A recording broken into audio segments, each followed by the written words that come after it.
Welcome to the Comply and Outperform webinar series, where we explore the challenges, opportunities, and innovations shaping the AML and KYC landscape.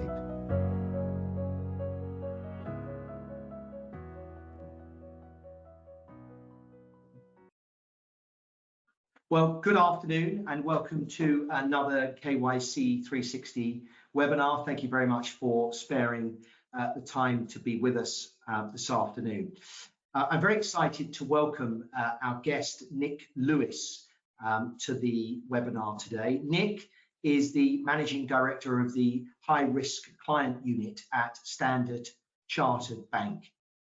Nick worked in UK law enforcement for over 30 years and led several very significant operations with partner agencies around the world into organised crime threats against the UK.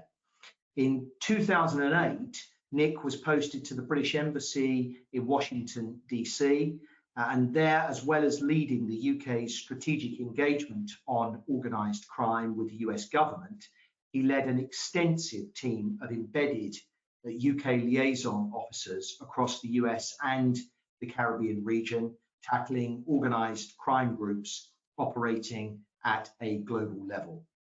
In March 2013, Nick was awarded the National Intelligence Medallion by the US government, and in 2014, he was awarded an OBE for services to international law and order by the late Her Majesty the Queen.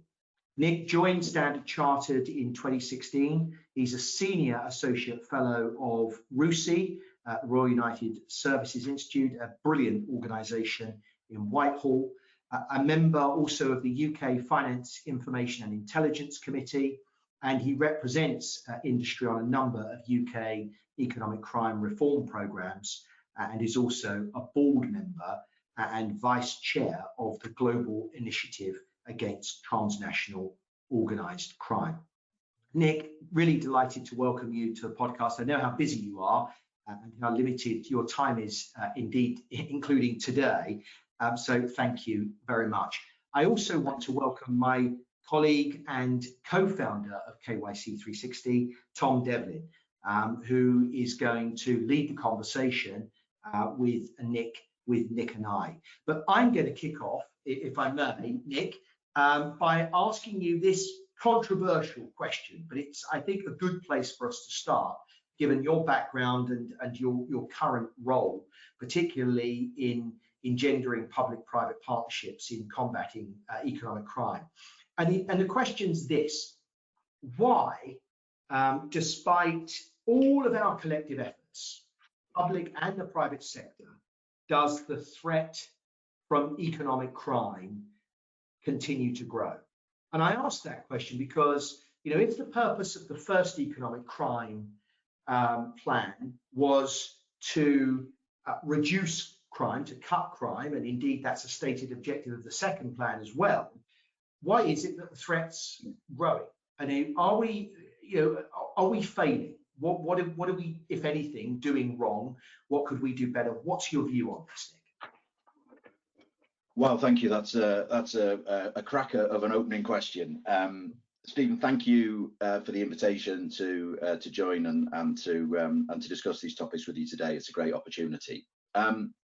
So I think to begin to frame a response to that question, we need to think back sort of 30, 40 years to when the concept of financial crime, economic crime was sort of first born, and that was in the years leading up to 9/11, where efforts had been made to tackle the proceeds of crime, and where a regime was put in place that put an obligation on regulated entities to try and inform law enforcement about suspicious transactions, to give them an opportunity to interdict on them.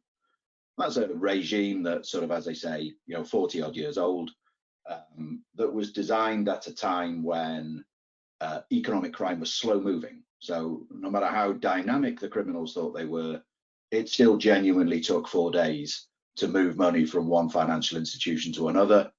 and that was usually enough time to get some intelligence out to law enforcement and for law enforcement to plan some sort of interdiction. 9/11 saw a huge change and a huge change of focus in the sphere of economic crime, and looked at global terrorist financing, and began to look at global financial flows in a way that perhaps hadn't been done in the traditional money laundering space. And again, a set of rules were evolved to facilitate reporting of terrorist financing.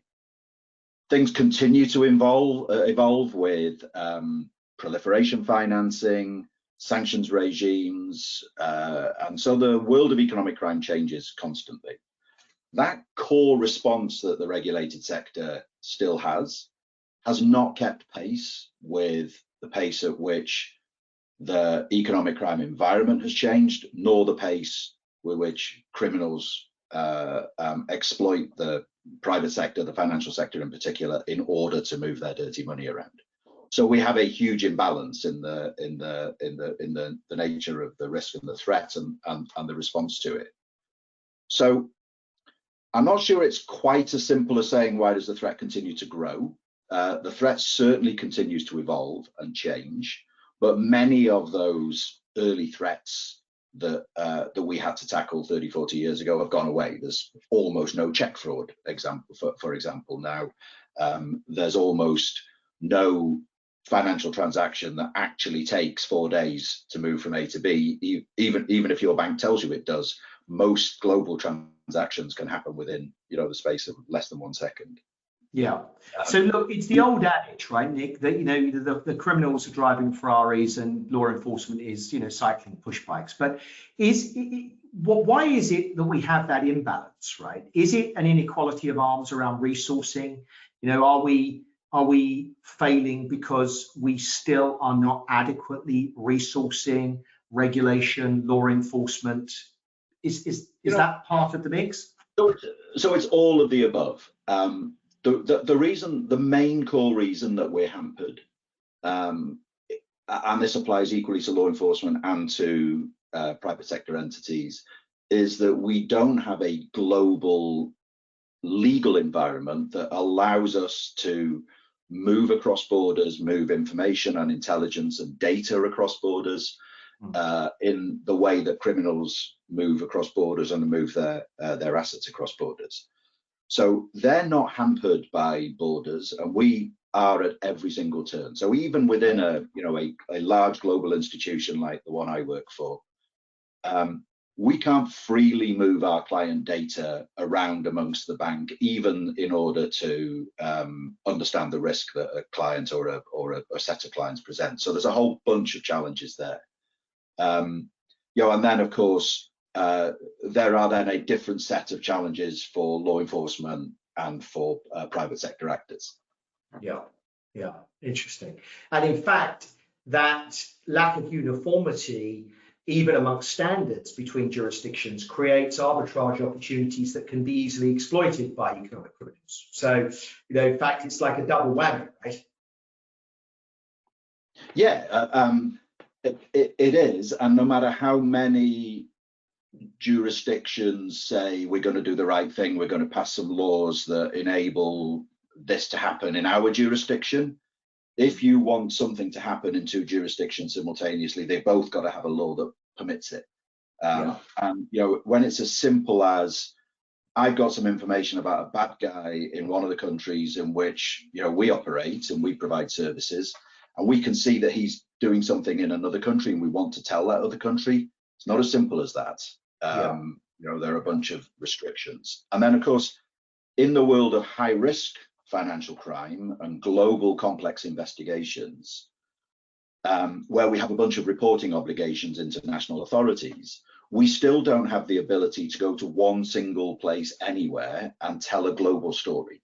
So I can see a complex network, I can understand it, I can map it across multiple jurisdictions, I can follow the money across multiple jurisdictions. And with some great initiatives that the UK are introducing in particular around information sharing between private sector entities. We can even begin to map that between different banks. But as soon as that becomes more than one jurisdiction, there's nowhere we can go and tell the whole story. We have to then deconstruct that network and file SARs or reports in a bunch of individual jurisdictions. And then we sort of have to cross our fingers and hope that law enforcement in all those different jurisdictions is going to join those dots up, realize that what they've been given by Bank A or Bank B is part of a network, and that they're again going to be able to persuade all the other jurisdictions that it's such a significant network that they should all collaborate on tackling it. And of course, that almost never happens. No. And that's you know the real effect of this inequality of arms. But how much of this also? I mean, I hesitate to use the word blame. It's not a blame game because industry is full of extremely well-meaning, hard-working people who are trying their best to bear down on economic crime. But how much of the blame, if I could put it that way, can be parked at the door of industry? I mean, I study, as I'm sure you do, the anatomy of failures within the finance industry, and the reality is, Nick, that the anatomy of most AML and KYC failures on high-risk relationships are remarkably similar. And you look at them and you think, this is just 101. How could they get that wrong? And so many of the issues seem to center around an inability to harness and manage data that is held on those relationships effectively in order to identify the risks inherent in those relationships and to respond appropriately in order to interdict financial crime. Do you feel like as an industry we are improving our batting average, or is there still a long way to go? Well, I think there's a way to go. Let's assume for a moment that every bad actor who's banked by any financial institution has been entirely honest in answering all the questions that we ask of them, and therefore we have all the right information. If that was the case, and we fail to identify the risk presented by those bad actors, that would be entirely on us, obviously. Of course, the reality is that your bad actors often use proxies, they often use clean skins, they provide misleading information, they provide false information, they use false identities, they use multiple identities, multiple nationalities. They do everything they possibly can to avoid detection. And of course, complex transnational criminal organizations pay analysts probably more than the financial sector do to work out what is the best way to avoid detection. Yeah. So just assuming that we had all the right information and failed to join the dots, then I could accept that a lot of the blame lay at the door of the financial institutions. But we have a complex set of KYC rules that differ from jurisdiction to jurisdiction. We have, as I say, limited ability to share information about those individuals across border. But of course, there are failings in the most basic CDD operations. I see in my work on high-risk clients regularly, challenge whether adverse media has been appropriately assessed and responded to, what appear to be trivial, minor matters like a delay in the completion of a CDD refresh. We see those. We see PEP and corruption assessments sort of breezed through and perhaps not always done to the highest of standards. And we sometimes see local bias creeping in where, in what we would see as a high risk activity or a high risk jurisdiction, we have to tackle that's just how we do business here syndrome. And that's why, of course, it's important that the institutions have good, robust second line defenses to pick up these anomalies, to pick up these defects. Not all of which are, attributable to bad practice. Some of them are cultural, some of them are less so. But yeah, that's part of what I see on a day-to-day basis. Interesting. Yeah. One of the things I find really interesting about your role is the fact that your unit is dedicated to the management of high risk customers, and whilst clearly you're not able to talk about what goes on specifically within Standard Chartered, we wouldn't expect that you would. I wonder if you could help us to understand, Nick, how you go about resourcing the management of high risk clients, and how you undertake that calculation around risk and reward with high risk customers. Okay, I'll have a go at presenting that in a fairly neutral fashion. So the role I play is a second line role. It's a role of challenge and oversight, and of course the responsibility for the risk and the management of the risk presented by clients sits in the first line. So one of the things that we do, that my team does, is work with the first line to identify those clients who present additional risk, and try and assess and calculate that risk. There's a couple of ways of doing that. I guess first of all, there's a number of different types of risk, but I only deal with financial crime risk. So we don't do rep risk, we don't do environmental risk, etc. I only do financial crime risk. So to be clear, Nick, for everybody's benefit, that presumably includes that covers AML risk, bribery risk, sanctions risk.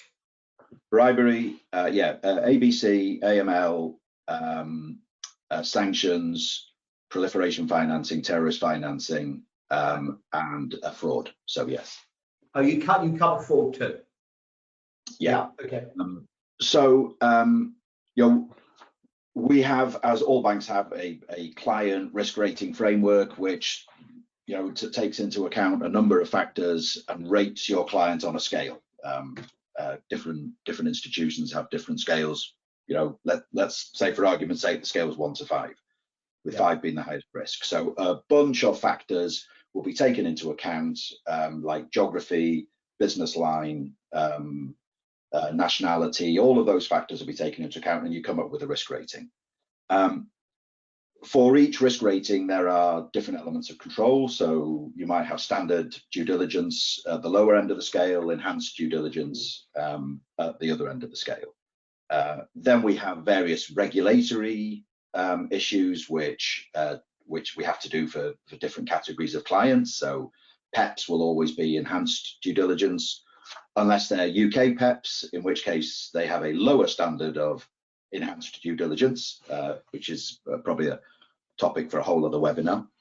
And then, of course, we look at our own internal standards then, and we find that there are clients, and all FIs or financial institutions are the same. There are some clients that present additional risk. Now, they may present risk because they're clients you'd like to get rid of, but for one reason or another, you can't. So, for example, if there's a freeze order on a client's account, you can't exit that client until the freeze order has been lifted, for obvious reasons.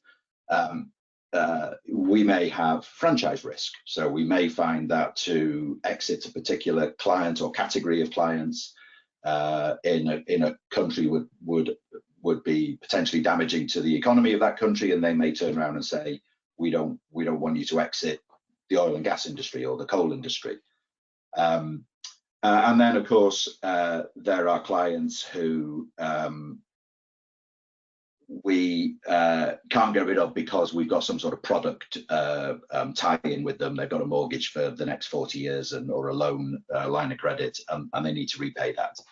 So those clients are sort of, I guess, they're at the outer edges of our risk appetite. If we could, we'd get rid of them, but we can't. And so, we need to put some additional controls around those. They may be clients who have been prosecuted and convicted of bribery and corruption offences, and we want to determine whether they've turned a corner, whether they've put in place good controls within their own organisation, before we determine whether we want to continue our relationship with them. And so all of these different types of high-risk clients come into the center, and then we work with the first line to develop a control framework bespoke to each of those clients that will say, help them understand the risk, mitigate the risk through a very robust set of tailored controls for each client.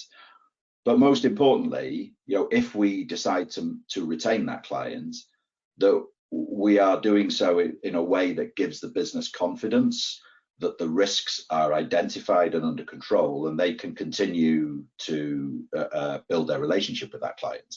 The last thing we want is risks that are not understood, that have not been exposed or are not under control. So, it's a bit of a fallacy that all risk is bad risk. It isn't, but all unknown risk is bad risk, and all uncontrolled risk is bad risk. So what we try and do is highlight, expose those risks, and then place bespoke controls to mitigate them. Now, look, I get that there are some risks that are just simply beyond the pale, but beyond that, or within the confines of that, how do you price risk? Well, I mean, there's a couple of ways of doing that. So the first thing I think you have to think about is the cost of compliance with these enhanced control frameworks. Okay, yeah. So financial institutions are able to put a dollar cost on standard due diligence that's conducted every 3 years. It's able to put a cost on an enhanced due diligence that's conducted every year. You can dollarize those types of activities. Yeah. The more extensive the control framework, the more intrusive the control framework, the more resource that's needed to review the client's transactions, review the compliance with whatever controls we put in place, then obviously the more expensive that becomes. And then we have to calculate that, that risk against that reward. Yeah. We have to factor in the revenue that we get from that client, and then there's a clear formula around whether the revenue is worth the expense. But my team doesn't get involved in making decisions about whether a client should be retained on commercial grounds or not. No. We will work with the first line to help them understand what the framework is going to mean for them in terms of resource. That's then their expense. It's for them to determine whether or not the amount of work that's necessary to retain that client is a sound commercial decision or not. Yeah, interesting, very interesting. I mean, I often wonder, Nick, and Tom, you jump in at any point, but I often wonder whether, organizations genuinely do have or do employ a risk-based approach, or whether they're becoming so terrified of regulators and law enforcement that in reality they just follow a rules-based approach. But it seems from your answer that that's, at least within your organization, that's not the case. But I do wonder, whether that's the case in less sophisticated organizations. Well, I think that I don't think we employ a pure risk or rules-based approach. We have a bit of a, all financial institutions have a bit of a hybrid, because we have to factor in the regulatory expectation. And when you factor in the regulatory expectation and the cost of not meeting that expectation, that pushes you, however unconsciously, towards more of a rules-based approach, because you might be inclined to do defensive filing, defensive actions in order not to attract the attention of the regulator. Yeah. And that does then push you towards an every risk must be a bad risk, every alert must be SARD. In the UK in particular right now, there's a review of the MLRs underway. We've had some really significant progress made with the UK Economic Crime Plan, where we're actually sitting down, and I think for the first time, the public and private sectors are genuinely working together to understand what are What are the barriers that are preventing more success in this field? Is there anything that can be done to make the UK less attractive to those who seek to bring their dirty money here? And that goes across government departments. That goes across engagement with law enforcement. We have a true, and I believe, world-leading public-private partnership in the UK right now. Now, it's not perfect, and I don't think it ever will be perfect.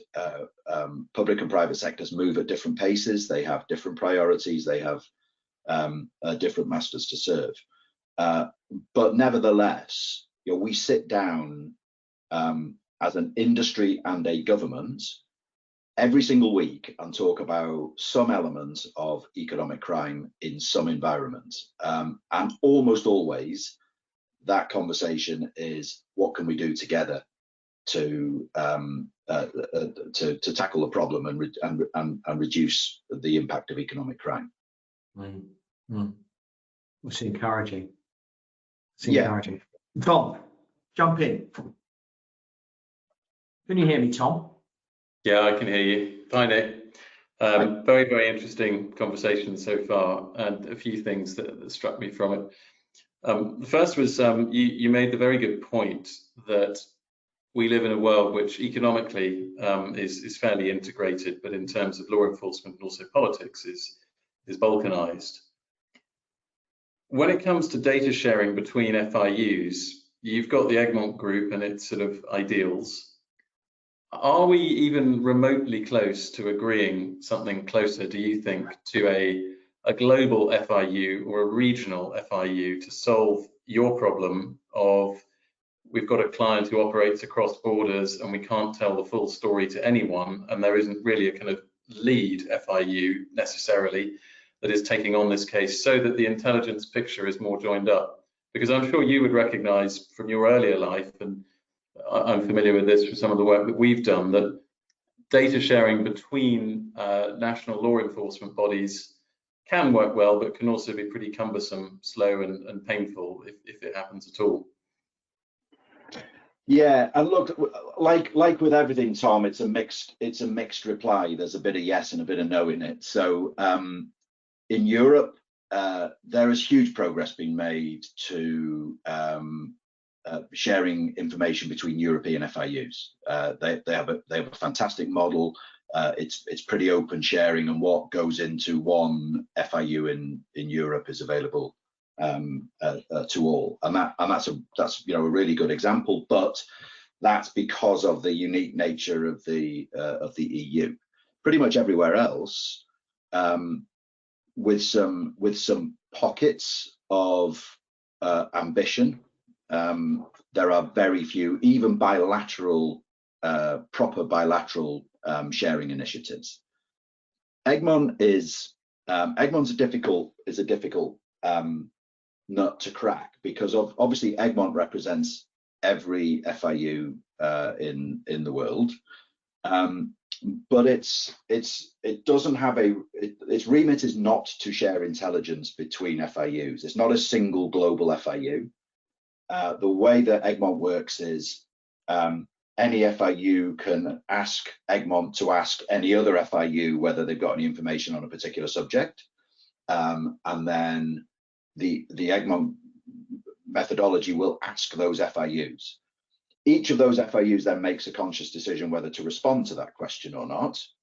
And if the answer is yes, they then make a conscious decision about what they share and with whom. And so it doesn't have that convening authority to pull together a law enforcement response. All it's going to do is tell FIUs that there's information in another FIU at best.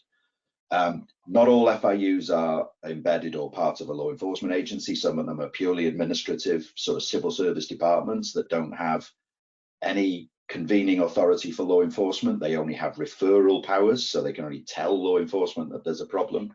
They can't mandate a response. So there's the picture is complicated and disparate across the world. The other thing with Egmont and an international response, of course, is that it's really difficult to try and set out a global framework and then exclude what you think are the bad actors. Because you can go to one country and say, look, we're gonna develop this global model, and they say, yeah, that's fine. We're happy to share everything except with our neighbour who we've been at war with for 150 years. Or you could go to another part of the world and they'd say, actually, they're a competing superpower and we don't want to share information with them. Or how do you deal with the countries who are who are subject of sectoral sanctions, for example? So it's not just as easy as saying, look, what we need is a global FIU, because every member of that global FIU would want to exclude somebody, and then of course you haven't got a global FIU. So it's a very difficult question. Probably the UN is the nearest sort of working model that we've got, but even the UN, the G7, the G20, even they exclude members because of politics. As Stephen says, within that you've got the arbitrage, which bad actors can take advantage of if they're familiar with it. To take that question from another angle that you mentioned earlier, of the challenge of sharing data within an organization across borders, never mind outside. This is one which would be familiar to many of our clients, many of whom operate in 10, 20, 30 jurisdictions. And there is a widespread, I think, belief, whether accurate or otherwise, that some data cannot be shared with some jurisdictions or cannot be exported from some jurisdictions, either on the banking side or in wider financial services. And this results in quite a siloed approach, it seems to me, which mitigates against the identification of patterns of behavior within a firm, never mind outside it.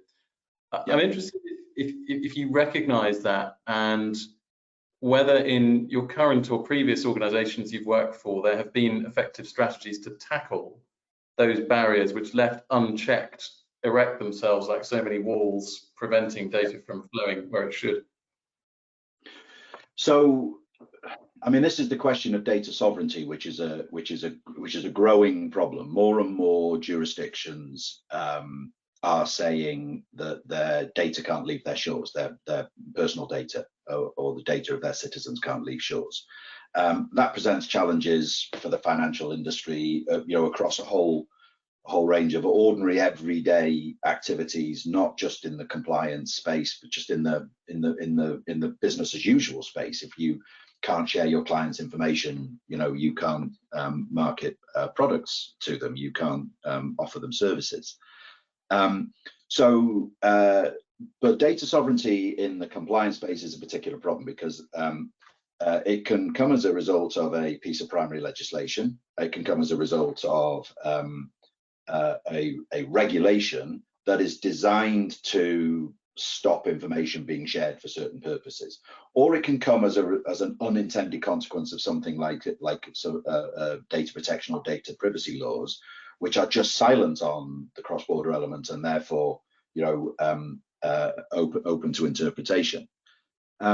For UK banks, there is a piece of legislation which comes out of one of the money laundering directives, which from memory, and I guess you'll get a load of questions about this, so I will find the right reference for you, but which basically says if you're a UK registered bank, all of your affiliates outside the UK must share information you must be able to share information with each other within your group, or put in place special arrangements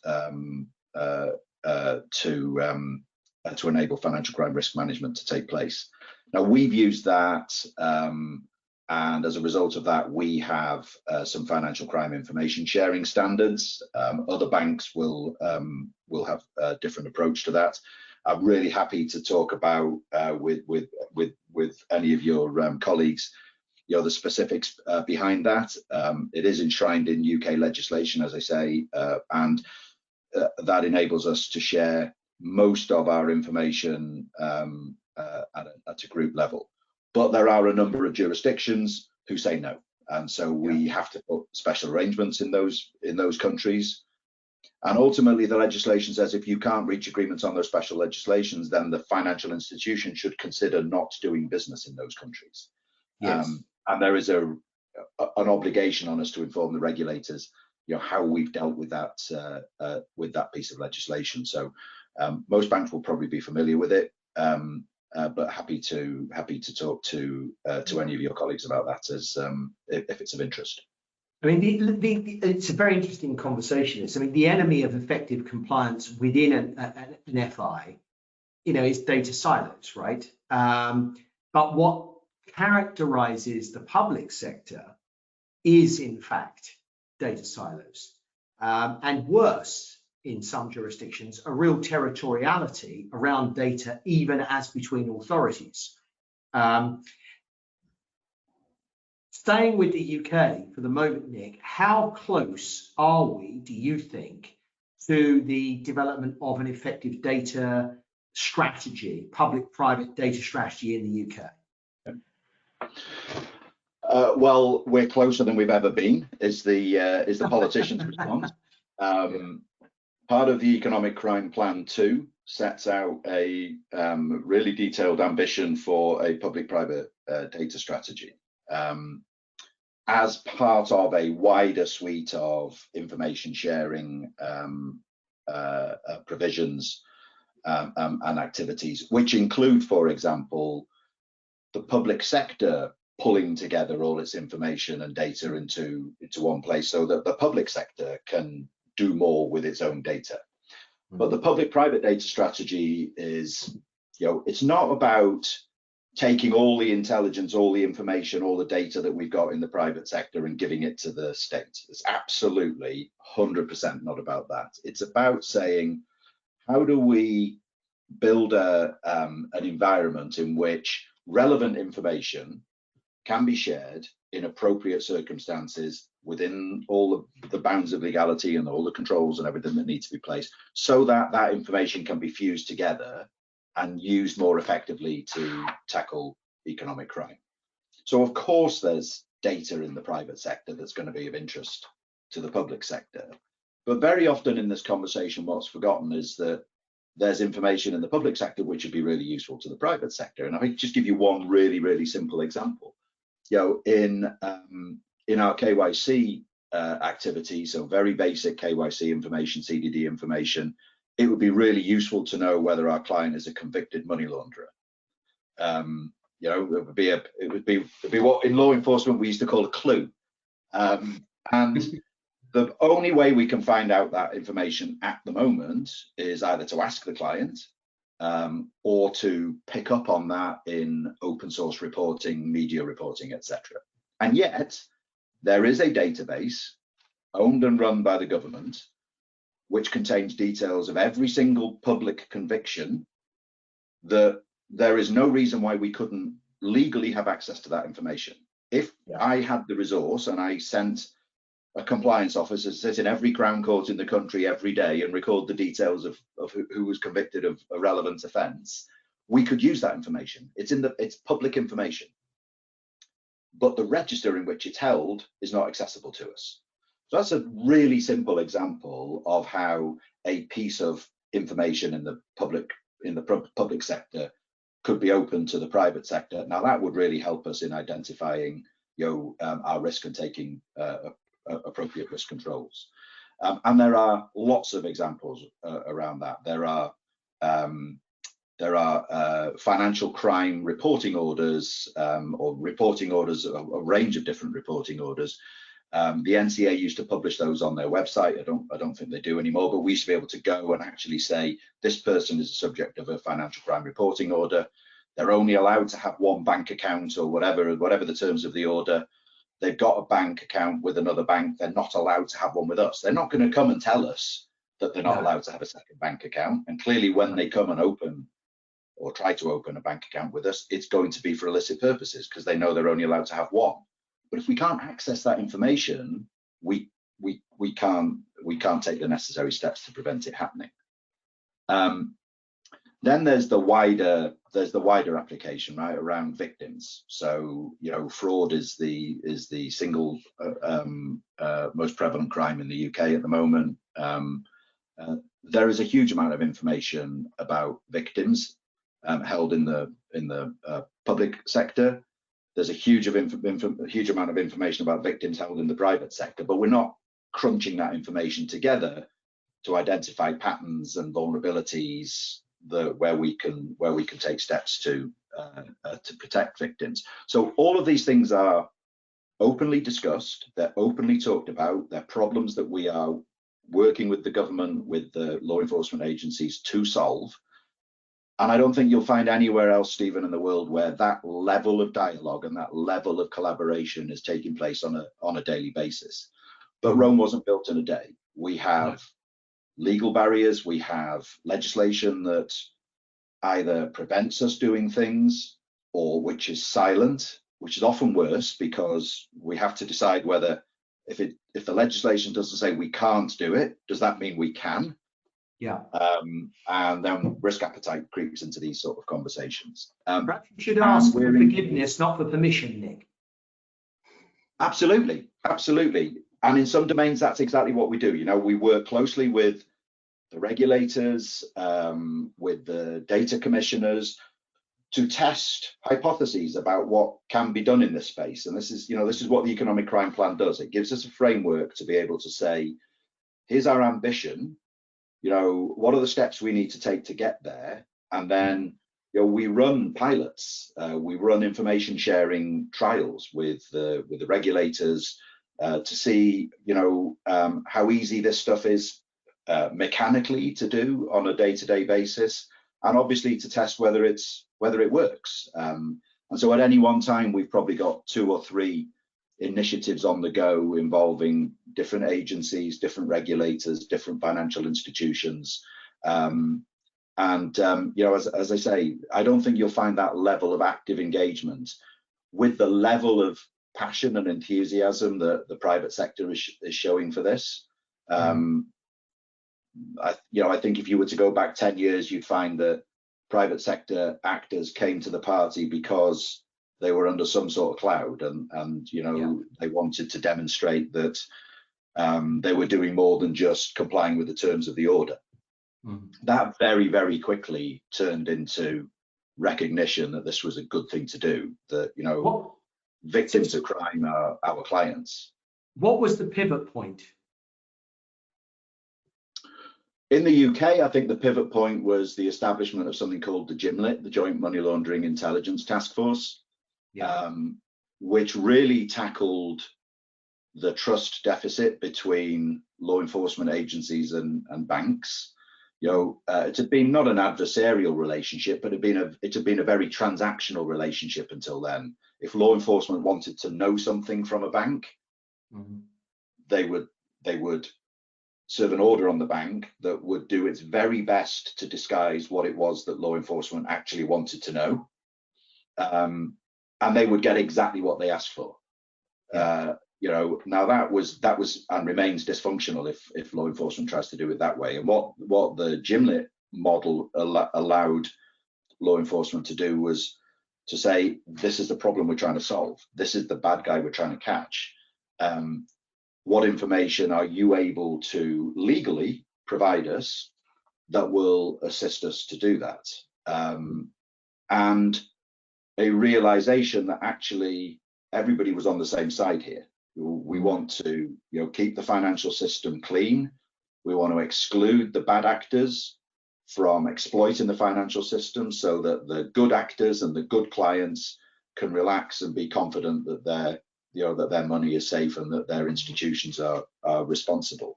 And I think that was the pivot point. And then, you know, slowly over the last 8 to 10 years, it's just this private sector engagement has grown and has evolved to the point where actually, you know, in many initiatives, the private sector is the driving force. We're going to the government on occasions and saying, let's do this, you know, let us work with you to frame a piece of legislation that doesn't make us put our head in our hands when it gets passed and we see it for the first time, let's work with you to actually make it operational and make it actionable when it comes out. And you know, 2 or 3 very recent examples around the Economic Crime Acts, for example. You know, commend the Home Office and the Treasury for their outreach to industry to really understand what it is that needs to go into these pieces of legislation for them to be able to make a difference. And that's, you know, that's commendable. You won't see that level of outreach in many jurisdictions. Well, that's very, very encouraging. Nick, I'm conscious that your time is limited because you literally have a train to catch.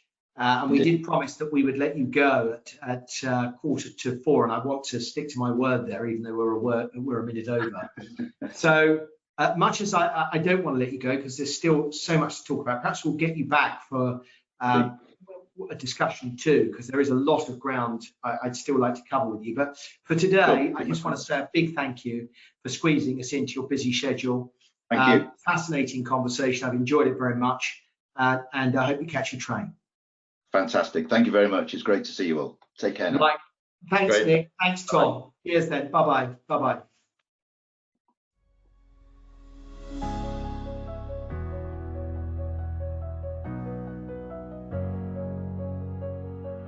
Thank you for attending today. We look forward to welcoming you on our next Comply and Outperform webinar.